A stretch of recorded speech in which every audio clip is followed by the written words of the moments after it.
नमस्कार दोस्तों, आज हम पढ़ेंगे भारत का भूगोल का सामान्य परिचय, जो कि प्रत्येक परीक्षा में तो पूछता ही है। साथ ही साथ हमें सामान्य जानकारी हमें होनी चाहिए कि भारत के भूगोल के बारे में एक सामान्य परिचय।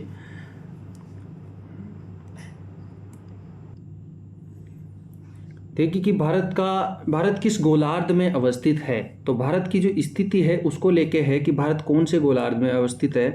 तो ये पूछा जाता है कई बार। उत्तरी पूर्वी गोलार्ध में भारत अवस्थित है। उत्तरी पूर्वी गोलार्ध में भारत अवस्थित है।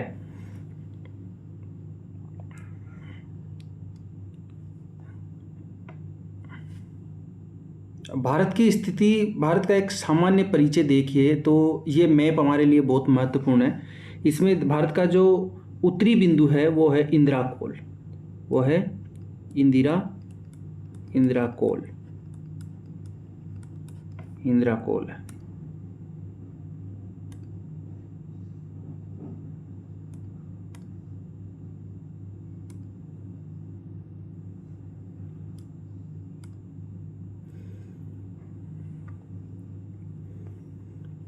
भारत का देखिए पाकिस्तान के साथ जो सीमा बनाता है ये 3,323 किलोमीटर पाकिस्तान के साथ सीमा है।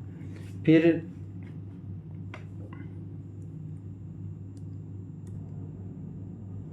जो भारत का उत्तरी बिंदु है वो इंदिरा कोल है, और जो दक्षिणी बिंदु है, दक्षिणी बिंदु भारत का कन्याकुमारी, केप कमोरियन, दक्षिणतम बिंदु ये यहाँ पे है। जो है भारत की मुख्य भूमि का दक्षिणतम बिंदु है, ये है Kanyakumari, cape cape Comorin cape केमोरियम।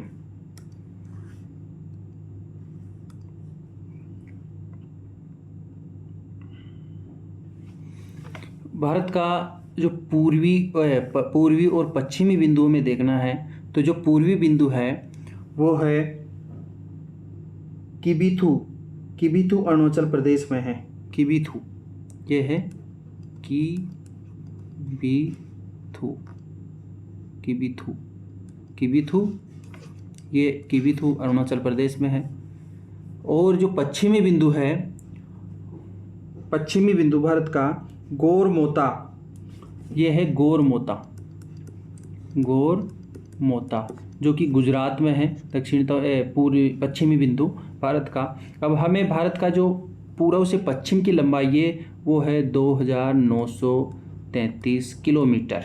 तो हमें याद रखनी है कि भारत की पूर्व से पश्चिम की लंबाई कितनी है और बिंदु कौन कौन से है।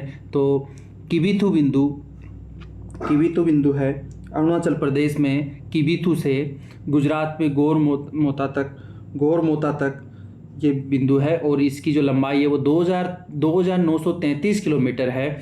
और जो उत्तर से दक्षिणी बिंदु है, उत्तर में इंदिरा कोल से लेके दक्षिण में जो कन्याकुमारी केप मेमोरियन है, वहाँ तक की जो लंबाई है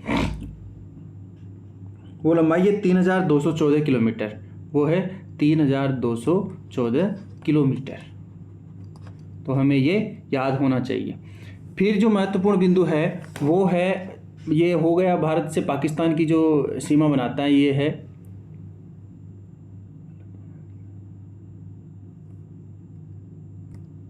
जो पाकिस्तान के साथ सीमा बनाता है भारत, वो 3,323 किलोमीटर बनाता है। जिसमें जो जम्मू एंड कश्मीर की जो केंद्र शासित प्रदेश है, जम्मू एंड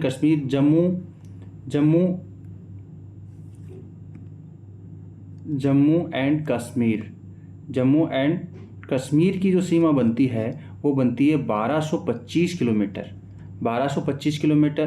फिर उसके बाद राजस्थान की बनती है 1,170 किलोमीटर, ये राजस्थान की सीमा बनती है। फिर उसके बाद गुजरात बनाता है, गुजरात की सीमा बनती है 508 किलोमीटर। 508 किलोमीटर गुजरात, ठीक है। और फिर पंजाब की सीमा बनती है 425 किलोमीटर। 425 किलोमीटर बनती है पंजाब की सीमा, पंजाब के साथ सीमा बनती है। और फिर लद्दाख है वो बनाता है 332 किलोमीटर। तो इन सबका जोड़ है वो है 3,323 किलोमीटर भारत की अंतर्राष्ट्रीय सीमा है पाकिस्तान के साथ।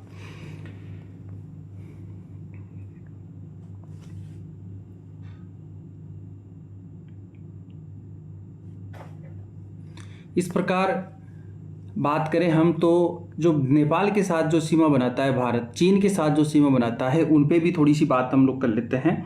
तो जो चीन के साथ है वो 3488 किलोमीटर की सीमा बनाता है। 3488 किलोमीटर की सीमा चीन के साथ भारत बनाता है। फिर देखिए नेपाल के साथ, तो नेपाल के साथ 1751 किलोमीटर या 1751 किलोमीटर ये नेपाल के साथ सीमा बनाता है। नेपाल के साथ भारत सीमा बनाता है। फिर इसके बाद भूटान के साथ सीमा बनाता है 699 किलोमीटर। 699 किलोमीटर ये भूटान के साथ है, ये भूटान के साथ है। बांग्लादेश के साथ कितने किलोमीटर की सीमा बनाता है? तो बांग्लादेश के साथ सीमा बनाता है 4096 किलोमीटर, ये बांग्लादेश के साथ सीमा बनाता है। भारत म्यांमार के साथ कितना सीमा बनाता है? तो ये 1643 किलोमीटर है। 1643 किलोमीटर म्यांमार के साथ सीमा बनाता है भारत। इस प्रकार भारत जो है तटरेखा जो भारत की है वो है, तटरेखा जो है वो 7516 किलोमीटर है जो समुद्र तट से है। बाकी जो है वो भारत की जो सीमा है वो अन्य देशों से लगती है। बाकी जो प्रायद्वीपीय भारत है उसकी सीमा प्रायद्वीप। अब देखो ये भी सवाल होता है, बच्चों को ये भी पता होना चाहिए कि प्रायद्वीपीय भारत किसे कहते हैं। एक तो होता है द्वीप जो होता है वो जल से चारों ओर से घिरा हुआ होता है तो उसको द्वीप कहते हैं। तो भारत जल से चारों ओर से घिरा हुआ नहीं है तो ये द्वीप नहीं हो सकता है। तो प्रायद्वीपीय भारत का मतलब है जो 3 ओर से पानी से घिरा हुआ होता है वो प्रायद्वीप कहलाता है। तो भारत, आप लोगों को मालूम होगा कि भारत है ना, भारत का ये भाग है ये पूरा समुद्र से घिरा हुआ है, तीनों ओर से। इसके नीचे समुद्र है, इधर भी समुद्र है, इधर भी समुद्र है, तो ये समुद्र से घिरा होने के कारण इसे क्या कहते हैं? प्रायद्वीपीय भारत कहते हैं।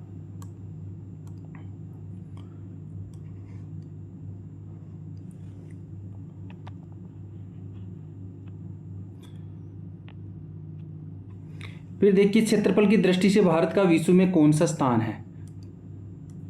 क्षेत्रफल की दृष्टि से भारत का स्थान है 7वां। लेकिन हमें यह भी जानना चाहिए कि भारत से पहले 6 देश कौन से हैं। क्षेत्रफल की दृष्टि से जो सबसे बड़ा देश है वो रूस है। कौन सा है? रूस। फिर उसके बाद है कनाडा, रूस के बाद कनाडा, कनाडा के बाद चीन के बाद अमेरिका, और अमेरिका के बाद ब्राज़ील और ब्राज़ील के बाद ऑस्ट्रेलिया भारत से बड़ा है तो ऑस्ट्रेलिया, और ऑस्ट्रेलिया के बाद में है ये 6 नंबर का हो गया। देखो 1 नंबर, ये 2 नंबर, ये 3, 1 पे रूस, 2 पे कनाडा, 3 पे चीन, 4 पे अमेरिका, 5 पे ब्राज़ील और 6 पे ऑस्ट्रेलिया और 7 पे भारत। तो हमें याद रखना है कि रूस, कनाडा, चीन, अमेरिका, ब्राज़ील, ऑस्ट्रेलिया और भारत 7वें नंबर पे। तो क्षेत्रफल की दृष्टि से भारत 7वां स्थान है विश्व में। भारतीय भूभाग का विस्तार पूर्व से पश्चिम 2933 किलोमीटर है, जो हमने पढ़ा था 2933 किलोमीटर है और ये पूर्व से पश्चिम की है। तो जो पूर्व का जो पूर्वोत्तर बिंदु है भारत का वो हमने पढ़ा था गोरमोता पश्चिम है, और सिक्किम में जो किबिथु है जो पूर्व में है, किबिथु से लेके गोरमोता जो गुजरात में है वहाँ तक की जो सीमा है वो 2933 किलोमीटर है, और उत्तर से जो दक्षिणतम दूरी है वो 3214 किलोमीटर है। और ये उत्तरतम बिंदु इंदिरा कोल से तक जो लद्दाख में है वहाँ से कन्याकुमारी, इंदिरा पॉइंट तक, इंदिरा कन्या केप कमोरियन तक ये मानी जाती है। फिर देखिए भारत का क्षेत्रफल विश्व के कुल क्षेत्रफल का कितना है? तो ये महत्वपूर्ण सवाल है। 2.4 जो विश्व का क्षेत्रफल है उसमें भारत का जो क्षेत्रफल है वो कितना है? 2.4।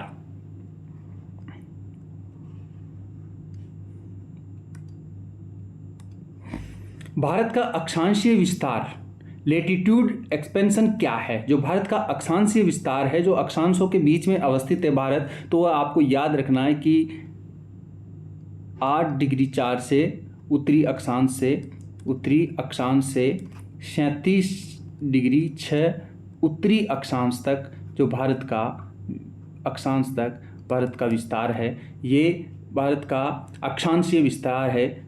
ये देखिए 8 डिग्री 4 उत्तरी अक्षांश से 37 डिग्री 6 उत्तरी अक्षांश तक ये भारत का विस्तार है। भारत का देशांतर रेखाएं क्या निर्धारित करती है? जो देशांतर रेखा है वो भारत में क्या निर्धारित करती है? जो समय एवं अवस्थिति को निर्धारित करती है। ये समय और अवस्थिति को निर्धारित करती है। फिर देखिए कर्क रेखा भारत के कितने राज्यों से होकर गुजरती है? जो महत्वपूर्ण सवाल है कि जो कर्क रेखा है जो भारत के बीचों बीच से गुजरती है, वो भारत के कितने राज्यों से गुजरती है और कौन कौन से राज्यों से गुजरती है, ये हमें जानना है। तो देखिए 8 राज्यों से ये गुजरती है। कितने राज्यों से? 8 राज्यों से तो ये गुजरती है। लेकिन इंपॉर्टेंट ये है कि कौन कौन से राज्यों से गुजरती है, तो हमें याद रखना है। देखो स्टार्टिंग में ये निकलती है गुजरात से। गुजरात हो गया 1 नंबर पे। फिर गुजरात के बाद जैसे आगे बढ़ती है ये भारत के नक्शे में आप देखोगे तो मैं बताऊंगा आपको भी। गुजरात के बाद ये फिर राजस्थान। गुजरात के बाद राजस्थान के दक्षिणतम बिंदु से होती हुई फिर तीसरे नंबर पे है मध्य प्रदेश। ये है एमपी, मध्य प्रदेश से गुजरती है। फिर चौथे नंबर पे ये गुजरती है छत्तीसगढ़ से। छत्तीसगढ़ से गुजरती है। छत्तीसगढ़ के बाद में ये कौन सा स्टेट आता है आगे? झारखंड। झारखंड के बाद में पश्चिम बंगाल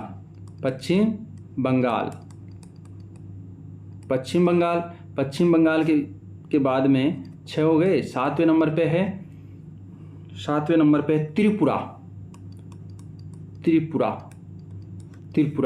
और जो 8वें नंबर पे है वो है मिजोरम। अभी आपको याद कैसे करना है? ये याद होंगे जब हम भारत के नक्शे में इसको देखेंगे एक बार। देखो जो स्टेट वाला ये देखिए, आप इसमें देखोगे तो आपको ये समझ में आएगा। ये गुजरती है गुजरात से। जो कर्क रेखा है वो गुजरात से होती हुई, देखो गुजरात से होती हुई ये राजस्थान का जो दक्षिणतम बिंदु है आ गया। फिर राजस्थान के बाद ये मध्य प्रदेश आ गया।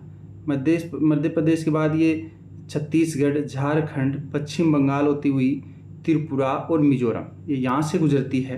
तो ये 8 स्टेट है। 8 स्टेट से गुजरती है। तो पहले पे हो गया है गुजरात, दूसरे पे ये राजस्थान में के दक्षिणतम बिंदु जो अपने डूंगरपुर बांसवाड़ा से होते हुए गुजरती है। फिर ये मध्य प्रदेश आ गया तीसरे पे, और ये चौथे पे जो छत्तीसगढ़ आ गया। छत्तीसगढ़ के बाद झारखंड 5वें पे आ गया, और 6ठे पे पश्चिम बंगाल आ गया। पश्चिम बंगाल के बाद ये 7वें नंबर पे त्रिपुरा, और ये 8वें नंबर पे मिजोरम से गुजरती है। और ये 8 स्टेट से कर्क रेखा गुजरती है, हमें याद रखना है।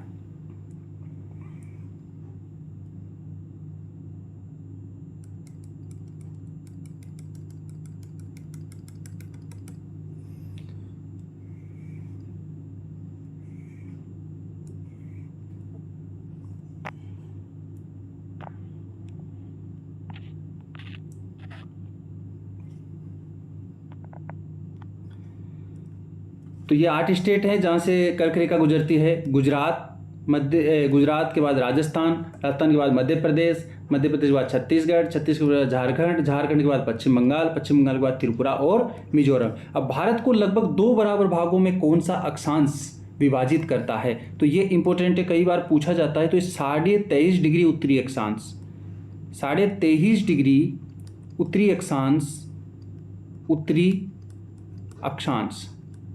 23.5 डिग्री उत्तरी अक्षांश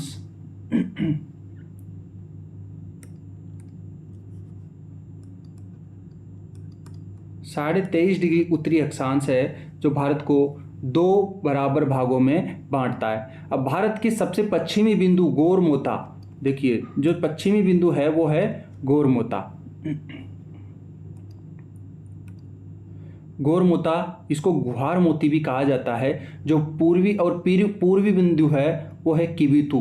किबिथु जो अरुणाचल प्रदेश में है और गोरमोता गुजरात में है के मध्य सूर्योदय का जो अंतर है वो लगभग आधे घंटे, लगभग कितने घंटे का अंतर होता है इसमें, तो 2 घंटे का।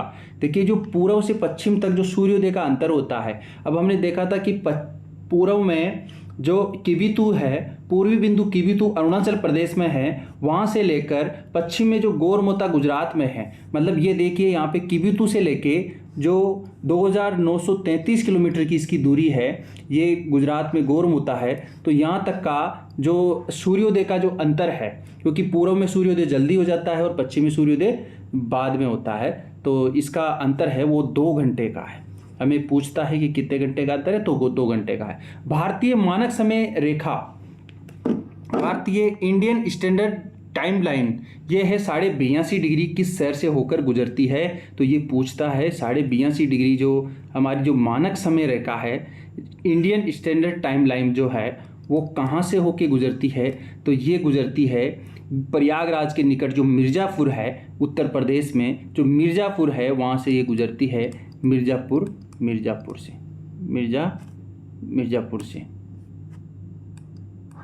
से।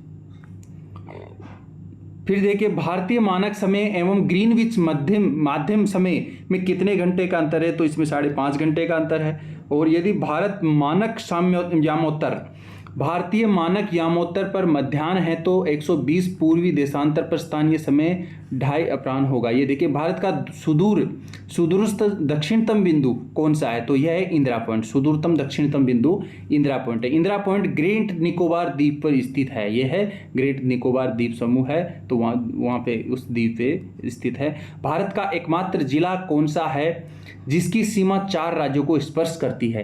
भारत का ऐसा जिला जो 4 राज्यों को स्पर्श करती है उसकी सीमा, तो वो है सोनभद्र। अब देखिए सोनभद्र जो है कौन कौन से राज्य को उसकी सीमा ये करती है, तो सोनभद्र पड़ता है उत्तर प्रदेश के इस जगह पे, ये सोनभद्र जिला है। तो इसकी मध्य प्रदेश को, दूसरा छत्तीसगढ़ को, तीसरा झारखंड को,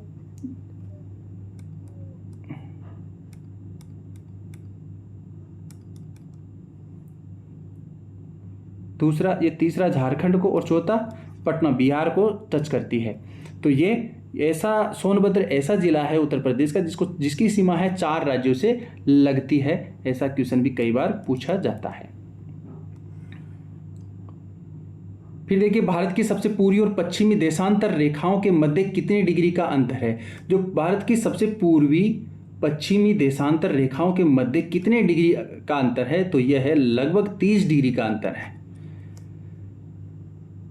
और भारत की जो मानक समय रेखा है वो 82.5 5 राज्यों से होकर गुजरती है। ये उत्तर प्रदेश, मध्य प्रदेश, छत्तीसगढ़, ओडिशा और आंध्र प्रदेश से होकर गुजरती है। ये देखिए ये भारत का मैप है आपके सामने। इसकी ये राजधानियां और राज्य हमें याद होने चाहिए। देखिए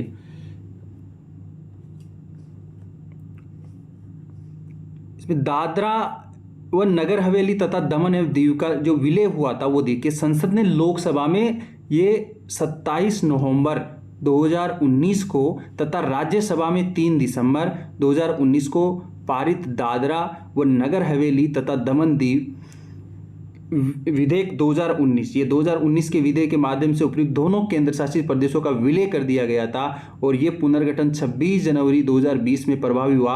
अब नए केंद्र शासित प्रदेश का नाम हो गया दादरा व नगर हवेली तथा दमन व दीव होगा। इसकी राजधानी होगी दमन।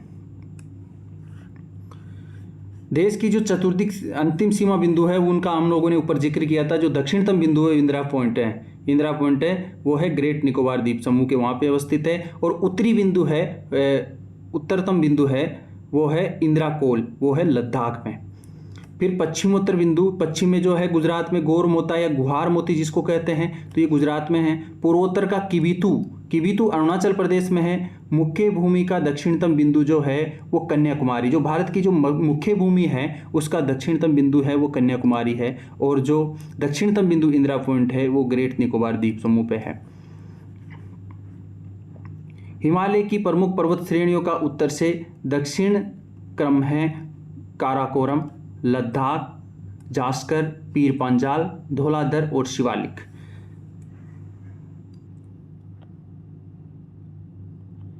अब देखिए किस देश के पास सर्वाधिक समय कटिबंध हैं।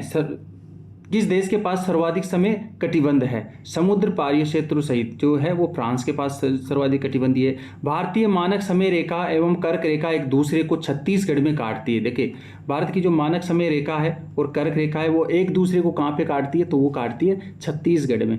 कहाँ पे काटती है? छत्तीसगढ़ में। छत्तीसगढ़ कहाँ है? देखिए मैप में देखिए आप, छत्तीसगढ़। तो यहाँ पे जो मानक समय रेखा है वो और कर्क रेखा है वो आपस में एक दूसरे को काटती है। फिर देखिए भारत की मुख्य भूमि की तटीय लंबाई कितनी है? जो भारत की मुख्य भूमि है उसकी तटीय लंबाई कितनी है? तो जो 6100 किलोमीटर ये तटीय भूमि की लंबाई है। म्यांमार की सर्वाधिक सीमा किस भारतीय राज्य को स्पर्श करती है? तो अरुणाचल प्रदेश है। जनसंख्या की दृष्टि से भारत का विश्व में कौन सा स्थान है? तो दूसरा स्थान है। जनसंख्या की दृष्टि से भारत का दूसरा स्थान है, चीन के बाद दूसरा स्थान है। पहले पे कौन है? चीन है। असम की सीमा कुल कितने राज्यों अथवा केंद्र शासित प्रदेशों को स्पर्श करती है? तो असम की सीमा 7 राज्यों को स्पर्श करती है। रोस द्वीप, नील द्वीप एवं हेवलॉक द्वीप का परिवर्तित नाम है। नाम क्या है? देखो जो रोस द्वीप है, नील द्वीप है और हेवलॉक द्वीप है, उनका नाम परिवर्तित करके क्या कर दिया गया? रोस द्वीप का नाम कर दिया गया है नेताजी सुभाष चंद्र बोस द्वीप, और नील द्वीप का शहीद द्वीप, और हेवलॉक द्वीप का स्वराज द्वीप नाम बदलकर परिवर्तित कर दिया गया है। फिर देखिए भारत किस जल संधि द्वारा श्रीलंका से पृथक होता है? तो पाक जल डमरू संधि से भारत श्रीलंका से अलग होता है। अब देखिए पाक जल डमरू संधि कहाँ है? तो पाक जल डमरू संधि है, देखिए इसमें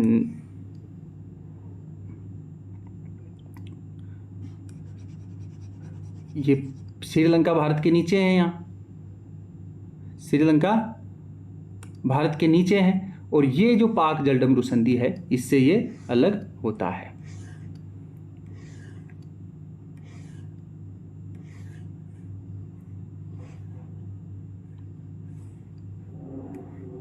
अब देखिए भारत के महत्वपूर्ण चैनल है, ये 9 डिग्री चैनल ये लक्षद्वीप और मिनिकॉय के मध्य स्थित है। फिर 8 डिग्री चैनल मालदीव और मिनिकॉय के मध्य स्थित है। ग्रेट या महान चैनल ये सुमात्रा के अंदर है। पाक स्ट्रेट जलडमरू जो भारत और श्रीलंका के मध्य है, पाक जल संधि है ये है। माहिम क्रीक ये निवेशिका, ये एक पतली सी निवेशिका, ये मुंबई में है। और कच्छ की खाड़ी पश्चिमी गुजरात में है। खंबात की खाड़ी पूर्वी गुजरात, नर्मदा और ताप्ती का मुहाना है। ये खंबात की खाड़ी है जो पूर्वी गुजरात है, वहाँ पे नर्मदा ताप्ती का मुहाने पे है, वहाँ पे खंबात की खाड़ी है।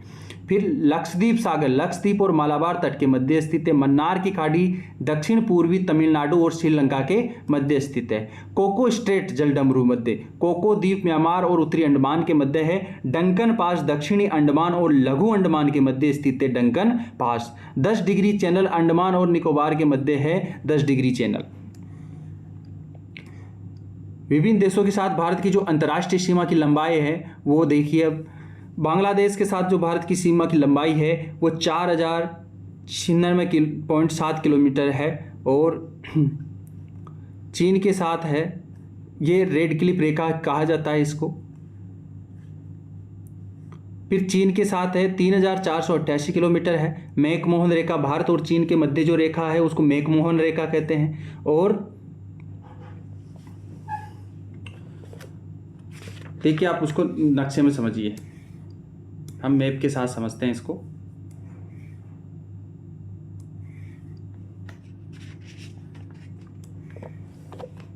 ये मैप रहा, इस मैप के साथ समझें हम इसको तो देखते हैं।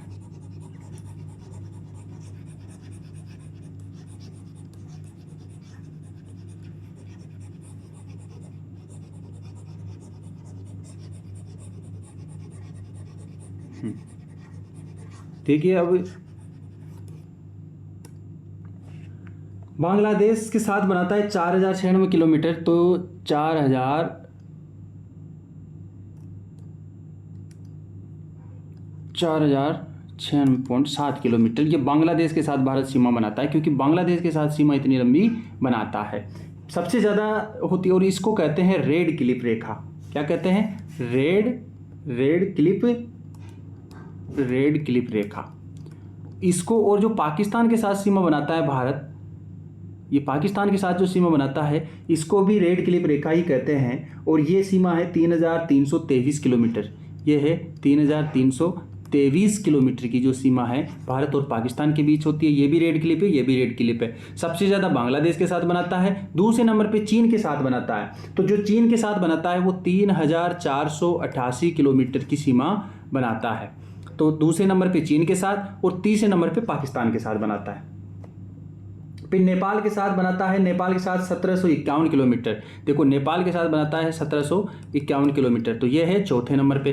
फिर उसके बाद में बनाता है म्यांमार के साथ बनाता है 1643 किलोमीटर के साथ। म्यांमार के साथ बनाता है 1643 किलोमीटर के साथ, म्यांमार के साथ सीमा बनाता है म्यांमार के साथ। भूटान के साथ बनाता है 699 किलोमीटर। भूटान यहाँ पे अवस्थित है, तो ये भूटान के साथ जो सीमा बनाता है, भूटान के साथ कितना बनाता है? भूटान के साथ बनाता है 699 किलोमीटर। तो पहले नंबर पे बांग्लादेश के साथ, दूसरे नंबर पे चीन के साथ, तीसरे नंबर पे पाकिस्तान के साथ, चौथे नंबर पे नेपाल के साथ, पांचवें नंबर पे म्यांमार, छठे पे भूटान और सातवें पे बनाता है अफगानिस्तान के साथ। अफगानिस्तान के साथ भारत की सीमा बनती है 106 किलोमीटर। पाकिस्तान के साथ कितनी बनती है? 106 किलोमीटर। 106 किलोमीटर की सीमा भारत और अफगानिस्तान, पाकिस्तान बोला मैंने, पाकिस्तान के साथ बनाता है 3323 किलोमीटर और अफगानिस्तान के साथ बनाता है 106 किलोमीटर। तो हमें ये ध्यान रखना है। भारत और बांग्लादेश के साथ जो सीमा बनाया जाता है, भारत जो सीमा बनाता है उसे रेड क्लिप रेखा कहते हैं, भारत और पाकिस्तान के साथ। देखो, विभाजन के पश्चात जो 17 अगस्त 1947 को भारत और पाकिस्तान के मध्य निर्धारित की गई रेखा रेड क्लिप रेखा के नाम से जानी जाती है। इस रेखा का निर्धारण बॉर्डर कमीशन द्वारा किया गया। इस कमीशन के अध्यक्ष सर सीरीज रेड क्लिप होने के कारण इसका नाम रेड क्लिप रेखा रखा गया। अब ये पूछ लेता है कि जो भारत रेड क्लिप रेखा के विभाजन के जो कमीशन के अध्यक्ष कौन थे, तो सर सिरिल रेड क्लिप, ये आपको नाम याद रखना है, सर सिरिल रेड क्लिप, उन्हीं के नाम पर इसका नाम रेड क्लिप रखा गया है। फिर मैकमोहन रेखा, जो भारत अंग्रेजों के शासन के दौरान भारत व चीन के मध्य उत्तर पूर्व में ये सीमा रेखा, ये 27 अप्रैल 1914 को, ये 27 अप्रैल ये 1947 की है। इससे पहले जो थी वो है मैकमोहन रेखा, जो 27 अप्रैल 1914 को निर्धारित की गई, जिसे मैकमोहन रेखा कहा गया। और इसका नामकरण सर हेनरी मैकमोहन के नाम पर किया गया है। वर्ष 1914 में हुए शिमला समझौते में, जो 1914 में शिमला समझौता हुआ था, उसमें दोनों देशों ने सीमा रेखा के रूप में स्वीकार किया और ये इस रेखा का नाम है मैकमोहन रेखा। काराकोरम श्रेणी को उच्च एशिया की रीढ़ के नाम से भी जाना जाता है। जो काराकोरम पर्वत श्रेणी है उसको क्या कहा जाता है? उच्च एशिया की रीढ़ कहा जाता है। और यहाँ आज की क्लास का यहीं समापन करते हैं। कल भारत एक दृष्टि में, जो भारत के बारे में महत्वपूर्ण चीज़ें हैं उनके बारे में बातें करेंगे, उनके बारे में हम लोग अध्ययन करेंगे। तो आप लोग इसको ध्यान से पढ़ें, अच्छे से पढ़ें। और छोटी छोटी चीज़ें हैं जो एग्जामों में पूछी जाती है और हमें बेसिक नॉलेज होना चाहिए। तो मैं प्रयास करूँगा कि सारी छोटे से वीडियो में आपको बहुत सारी जानकारी दे पाऊँ। धन्यवाद। आप चैनल को लाइक करो, सब्सक्राइब करो, बाकी मेहनत मैं करूँगा। थैंक यू, धन्यवाद।